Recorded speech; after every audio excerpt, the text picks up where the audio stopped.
आप पैसा मांगोगे पैसा मिलेगा, मकान मांगोगे मकान मिलेगा, रिजक मांगोगे रिजक मिलेगा, औलाद मांगोगे औलाद मिलेगी, बीवी मांगोगे बीवी मिलेगी, खामद मांगोगे खामद मिलेगा। पूरी दुनिया के खजाने आप मांगोगे, रब आपको अता कर देगा। तो उसको इंशाल्लाह कभी कमी नहीं आनी। बल्कि मैंने यहाँ पर मैं आपको एक बात बता दूं कि मैंने एक बंदे को वजीफा बताया, तो मैंने कहा ना कि 50,000 भी मांग तो मिलेगा। उसने कहा मुझे 50,000 चाहिए। शाम से पहले उसे 50,000 मिल गया। बड़ा रोया, कहने लगा मैं 50 लाख मांग लेता। बिस्मिल्लाहिर्रहमानिर्रहीम, अस्सलाम वालेकुम और सदा खुश रहो मेरी बहनों मेरे भाइयों। तुम पर कभी कोई आंच ना आए, कभी कोई दुख ना आए, कभी कोई मुसीबत ना आए। आमीन। सब लिख दो कमेंट में आमीन।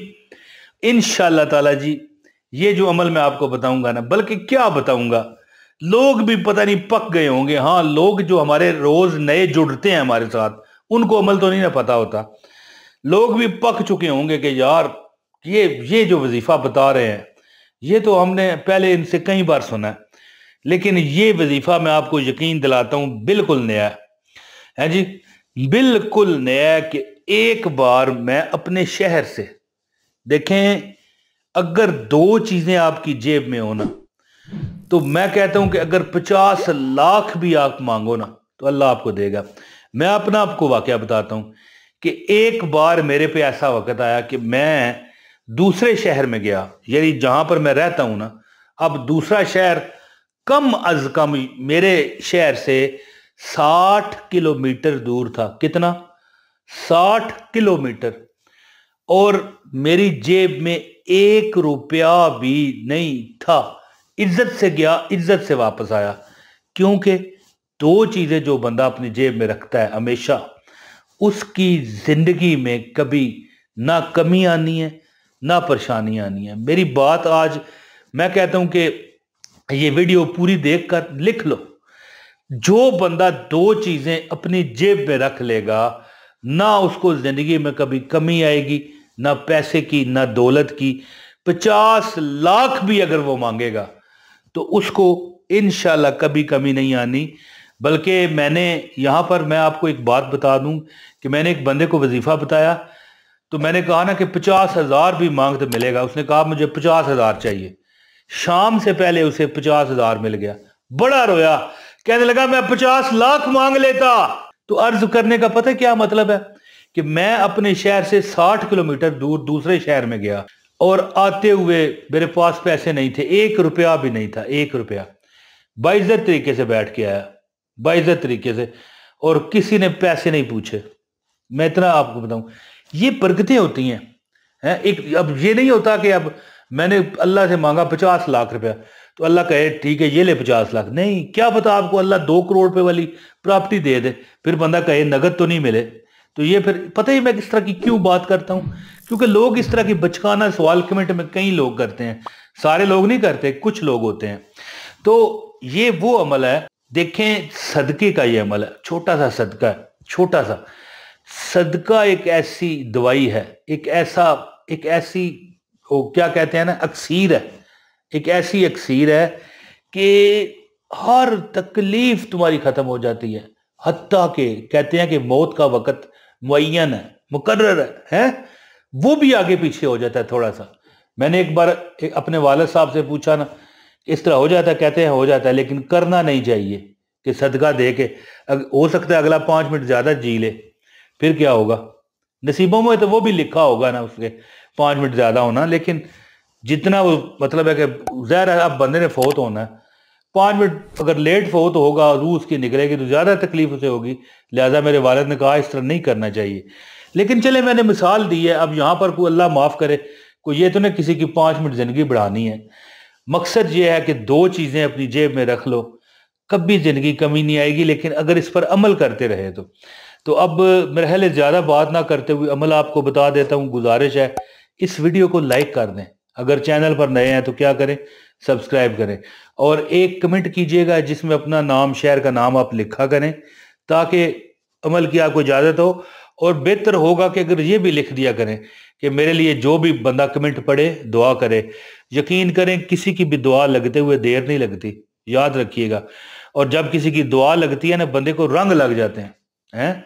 रंग लग गए ने, रंग लग गए ने, आका दा जशन मना ते वेखी तेनू रंग लग जाएंगे। तो अर्ज इस तरह के अब अमल सुन लें। आका का जश्न मनाना और दो चीज़ें जेब में रखना अपनी अपनी जगह है, लेकिन इसमें भी दुरूद शरीफ का अमल है। देखें, दो चीज़ें अपनी जेब में रखें। एक अल्लाह का नाम है या रज़ाक, ठीक है। आपने ये या रज़ाक किस तरह लिखना है? अल रज़ाक ये लिखा हुआ आ रहा है, या रज़ाक नहीं लिखना, अल रज़ाक ये लिखा हुआ आ रहा है। अल रज़ाक, अल रज़ाक ये लिख लें। और दूसरा, पहले भी बता चुका हूं, ये अमल अल रज़ाक वाला तो बिल्कुल नया है। दूसरा अमल ये है कि 5 रुपये, 10 रुपये, 100 रुपया, लाख रुपया, जितनी इस्तेताअत है, आपने कुछ पैसे जेब में अल्लाह के नाम के रखने हैं। याद, मेरी बात समझ गए? जो समझा वो कमेंट में बताएगा। अल्लाह के तरफ, यानी होता है ना कि मिसाल के तौर पर मेरी वालदा है, मेरे वालिद है, मेरे बहन भाई है, या कोई दोस्त है, कहता है यार ये पैसे पकड़ना, तू अपनी जेब में रख ले, मैं ले लूंगा खैर थोड़ी देर बाद, या जब भी मुझे, अब मैं मेरे पास जगह नहीं है रखने की। एक होता है ना कि यार तू अपनी जेब में रख, मैं अभी तुझसे ले लेता हूँ। अब वो पैसे किसके हैं? जिसने मुझे दिए हैं, मेरी बहन है, भाई है, वलदैन में कुछ भी है, बेटा बेटी, भतीजा भतीजी, जो भी है। अब उसी तरीके से आपने कुछ पैसे पूरी जिंदगी अपनी जेब में रखने हैं कि ये अल्लाह के हैं। क्या है? ये अल्लाह के हैं। कुछ दिन मुकर्रर कर लें, 3 दिन बाद, हफ्ते बाद, 15 दिन बाद, महीने बाद, पैसे वो आपके अल्लाह के जेब में आपके पड़े रहेंगे, उसमें से खर्च नहीं करना। याद रखने, खर्च किया तो आपकी फिर बेड़ी बैठ जाएगी, याद रखिएगा। अगर आपने नियत कर ली कि ये अल्लाह के हैं, 3 दिन बाद वो पैसे अल्लाह के नाम पर दे के, देने से पहले कुछ पैसे और मुख्तस करें जो कहें ये अल्लाह के हैं। पहले निकालेंगे ना, इस तरह निकाला, दिया किसी हकदार को, और साथ ही दूसरे भी मौजूद हों। आप खाली नहीं होने चाहिए। जितनी हिम्मत है, 10 रुपये, 20 रुपये, 50 रुपये, 100 रुपया, जितना भी आपके पास, ये बात नहीं कि आप कोई बंदा 1000 नहीं दे सकता, यानी अल्लाह के अमानत समझकर एक कोई मुख्तस रकम रखें अपने पास, जो मस्जिद में भी आप दे सकते हैं। लेकिन ये नहीं कि वो, अब मिसाल बंदा मैं कहूँ रोज 100 रुपया कोई दे, तो नहीं दे सकेगा, तो फिर इसी तरह के 100 रख ले, 15 दिन बाद दे दे, वो 100 पड़ा रहेगा अल्लाह का। ये किसका है? अल्लाह का है। अगर निकाल लो पैसे, दिखाओ तो कोई बंदा कहे ये 100 है, ये दे दो, क्या कहो? नहीं, ये अल्लाह का है। तो अल्लाह के साथ हिस्सेदारी करो। ये दो चीजें हैं। एक तो अल रज़ाक, ये नाम लिखा हुआ आ रहा है। आप पैसा मांगोगे, पैसा मिलेगा। मकान मांगोगे, मकान मिलेगा। रिजक मांगोगे, रिजक मिलेगा। औलाद मांगोगे, औलाद मिलेगी। बीवी मांगोगे, बीवी मिलेगी। खामद मांगोगे, खामद मिलेगा। पूरी दुनिया के खजाने आप मांगोगे, रब आपको अता कर देगा। आजमा कर देखें, इंशाअल्लाह ताला। चंद रुपए, अब मैं मिसाल देता हूं, कोई बंदा 1000 रुपया रख लेता है अल्लाह का, वो महीने बाद दे देगा। रोज भी दे, कोई ऐसा भी हो सकता है कि रोज दे, उसको कोई फर्क ना पड़े। हो सकते हैं ना, दुनिया में कितनी, रोज मैं कहता हूँ लाख, कोई ऐसे भी लोग हैं लाख रुपया रोज दे दें, उन्हें फर्क ना पड़े। लेकिन आपके पास वो रहना चाहिए। अब जब आप वो अल्लाह के जो चीज है अल्लाह के नाम पर दे रहे हैं मस्जिद में या किसी गरीब को, तो उससे पहले और एक फौरन नियत कर लें कि हाँ भाई ये पैसे अल्लाह के हैं, रख लिए, वो पहले दे दिए। और एक नाम है अल रज़ाक। अल, या रज़ाक नहीं लिखना, अल रज़ाक ये लिखा हुआ आ रहा है।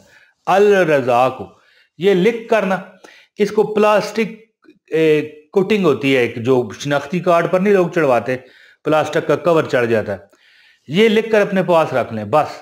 हाँ, बेअदबी से आपने बचाना है। ये लेटरीन वगैरह, बाथरूम, वॉशरूम वगैरह में जो जाते हैं, तो इंशाल्लाह ताला आप देखोगे कि मैंने एक बंदे को अमल बताया था, उसने उसी वक्त जाके किया। उसने कहा कि मैंने उसे बताया कि तू 50,000 भी मांगे तो अल्लाह तुझे देगा। शाम तक उसे 50,000 रुपये मिल गए हैं। उसने कहा इमरान भाई गलती हो गई है, गलती हो गई है, 50 लाख मांग लेता, 50 करोड़ मांग लेता। तो बात इस तरह कि अगली बार फिर कर ले, जब ये सदका देगा दोबारा है जी, तो फिर कर ले, फिर अल्लाह दे देगा। अल्लाह ताला नायत करता रहता है। हाँ, या रज़ाक, जो अल रज़ाक जो आप लिखोगे, ये आपने यानी कि एक बार ही लिखना है, ये बार बार हर बार लिखने की ज़रूरत नहीं है। बहुत शुक्रिया। अपने भाई इमरान ताहिर को इजाज़त दें। अस्सलाम वालेकुम वरहमतुल्लाहि वबरकातुहू।